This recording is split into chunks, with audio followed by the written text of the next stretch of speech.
Welcome back, y'all, to Bourbon and Bones. For those of you keeping track, this is our 6th episode.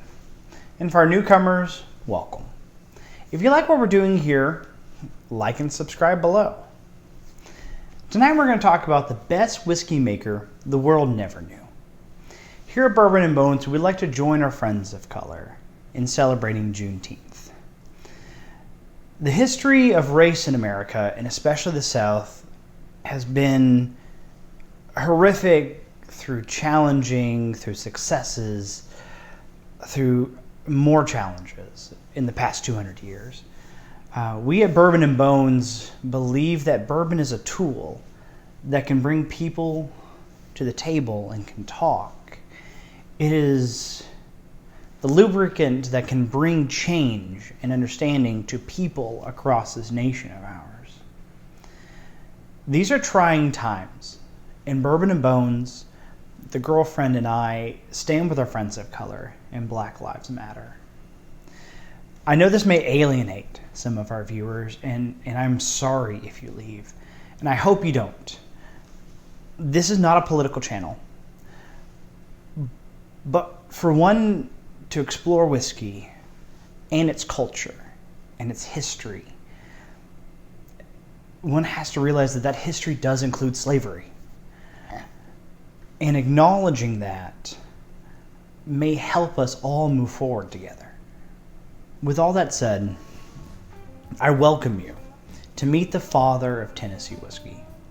First a slave, and then a free man, and then the very first African-American master distiller, Nathan Green, known as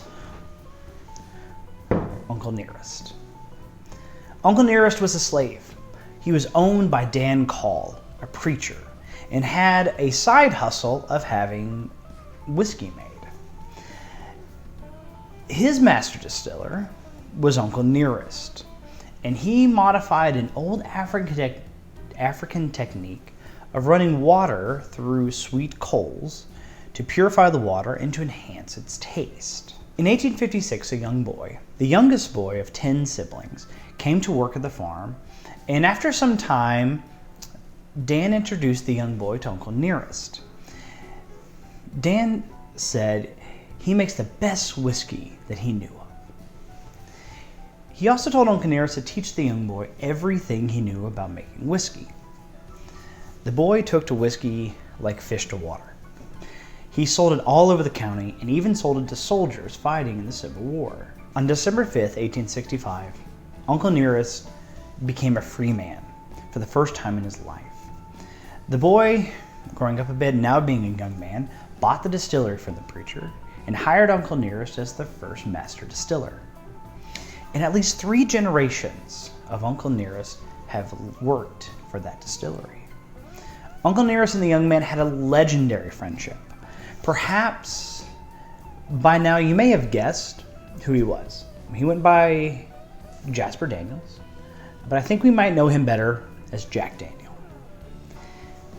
Here's a picture of him and Nathan and Jasper around 1904.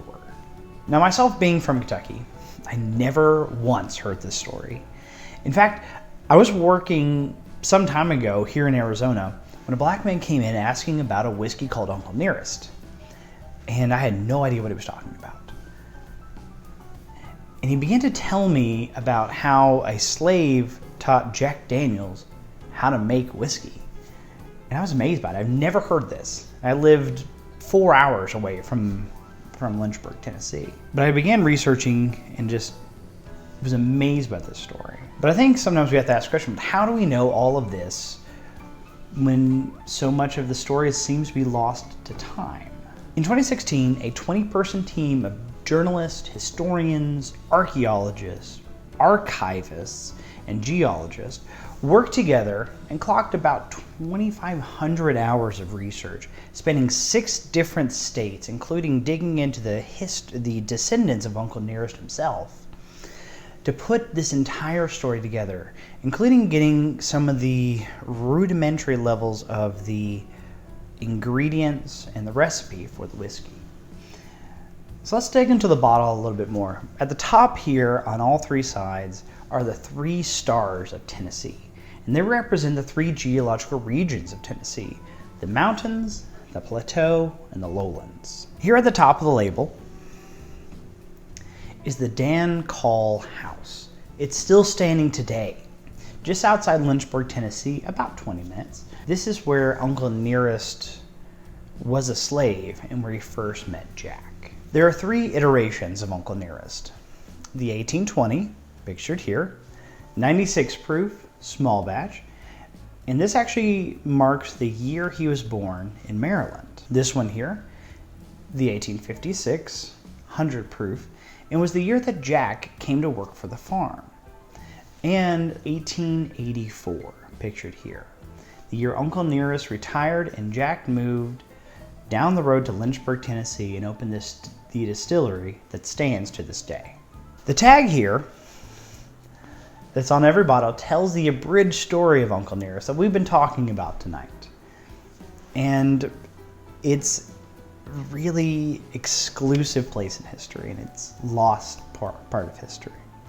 Uncle Nearest is currently an undisclosed sourced barreled whiskey that is blended about 20 minutes north of Lynchburg and is passed through the maple charcoal filtration system that was first mastered by Nearest himself, that is most commonly used by Jack Daniel. The company is a minority-owned and operated facility. It's been operating about 3 years now. And just in case you were wondering if the whiskey is just a great story, because as we all know, bourbons and whiskeys are great stories that progress throughout the ages. It isn't. It actually has got 40 awards and accolades under its belt, which is incredibly impressive for being around for only 3 years. So I think it's time we dig into the bourbon. So as always, we're going to start off neat, about 2 ounces.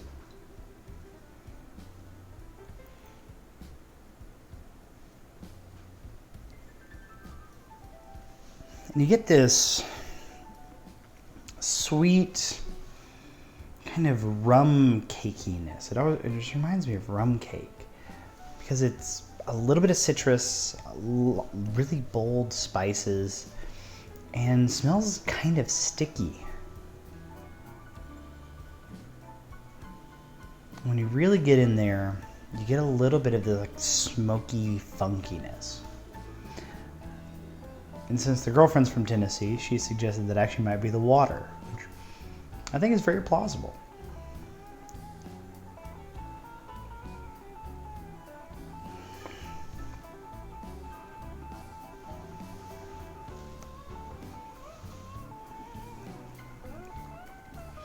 So on the palate, you get this big burst of spice. Mainly baking spices, but also this kind of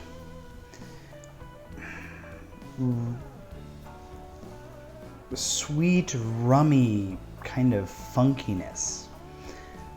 A nice little burned charcoal. And as it sits, it kind of drifts into a little bit of brown sugar. But it's really, really smooth. And right as it's finishing, it has this little burst of smokiness. But then it kind of just drifts away again. It just kind of pops in, pops out very, very briefly. I guess it's from the charcoal filtration, but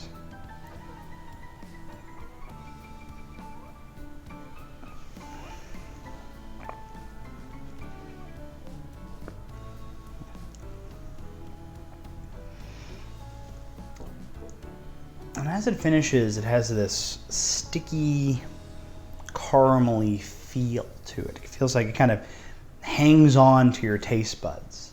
Like it doesn't really want to leave, and honestly, I don't think you want it to leave. And it even gets a little bit of a tangerine kind of ness, just as it's about to vanish. It's a great one. So like always, we're going to take a quick little break, and in YouTube world, we're going to take 10 minutes and try it a little bit with water. Welcome back to Bourbon and Bones. So we just tried Uncle Nearest neat, so now we're going to try them with a little bit of water. So again, this is about 2 ounces of whiskey and about 0.2 ounces of water.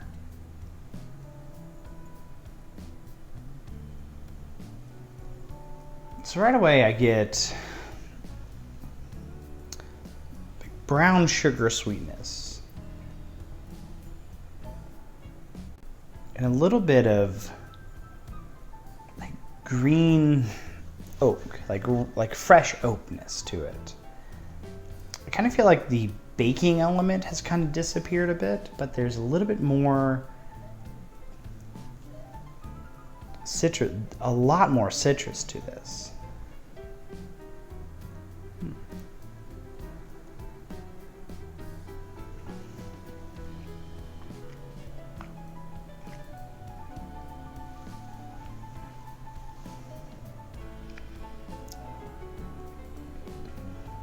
You definitely taste more of that alcohol, that ethanol. With it being 100 proof, it's still incredibly smooth, much smoother than I anticipated it being. But it's still this big, bold spiciness. Less baking spice and a little bit more almost Canadian rye spice.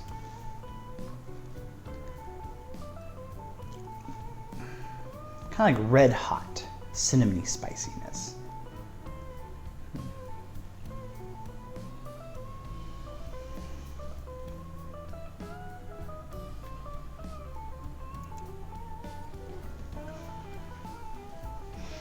Get a little bit more smokiness,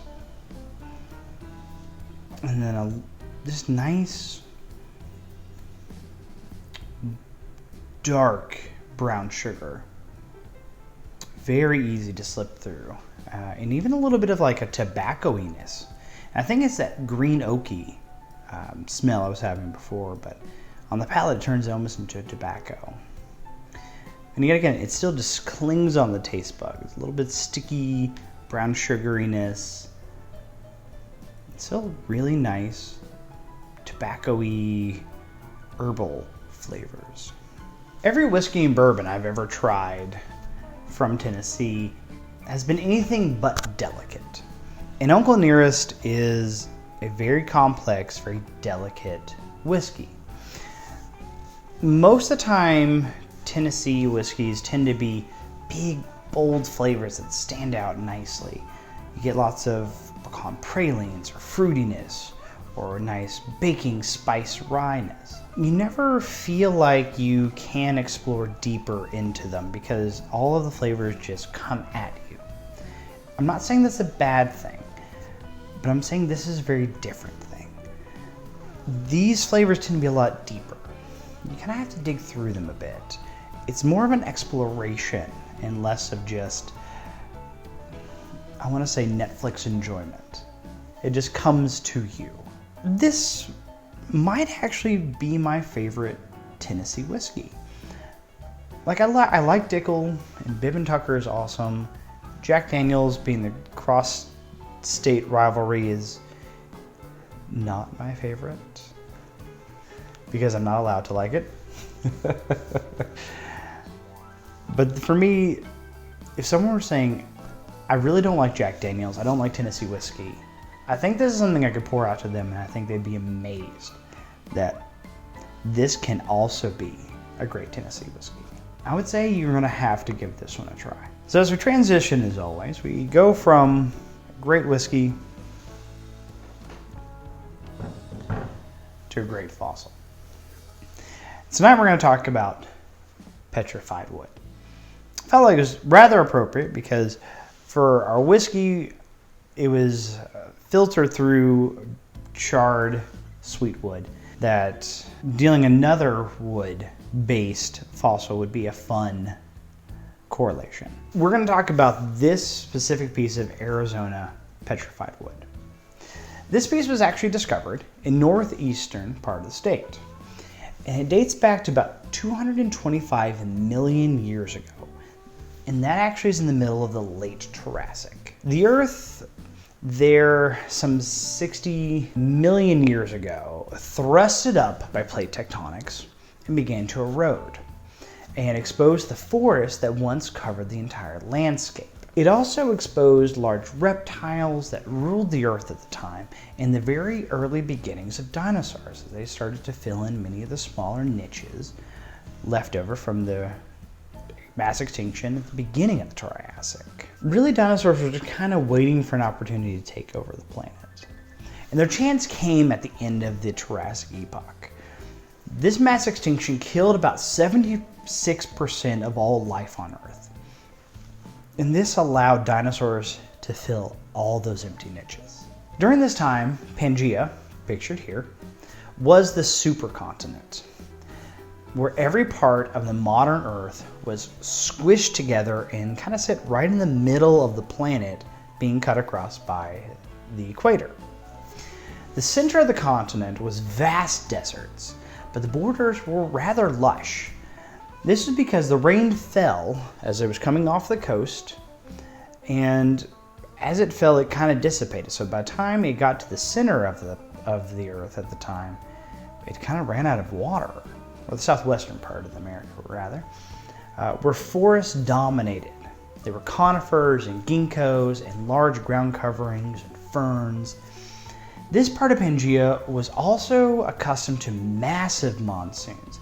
If you've ever lived in Arizona, you would kind of know what that feels like come the fall. These would often blow trees over or wash them downstream and very quickly cover them up with soil and mud. And through the millennia, as water flowed through this organic material, it was heavily filled with silica and other minerals and slowly replaced, molecule by molecule, organic material with mineral. And so that's basically fossilization. So what you have is a piece of wood that looks like wood and massive trees laying on the ground that look like trees, but they're actually rock. So as man evolved and came across the land bridge into America, the American Indians were walking across these vast desert plains and then discovered these giant rock trees laid out everywhere. And these slowly became holy sites, or sites of reference from American Indians. And now, oddly enough, you actually can drive through that area and see hundreds of trees at the Petrified Forest National Park. And it's totally worth going to. In fact, my mother and I, when we were driving out here to move, we stopped it there, and here are some fun pictures of that. In fact, my mother actually saw that back in the 50s when she was a little girl, and always remembered it and always wanted to go back and visit again. But if you do go, please do not take any of the fossils. I know it's tempting, and that it's only one or two pieces a person. But one or two pieces after millions of visitors a year means millions of fossils missing. Please leave them for everyone else to see.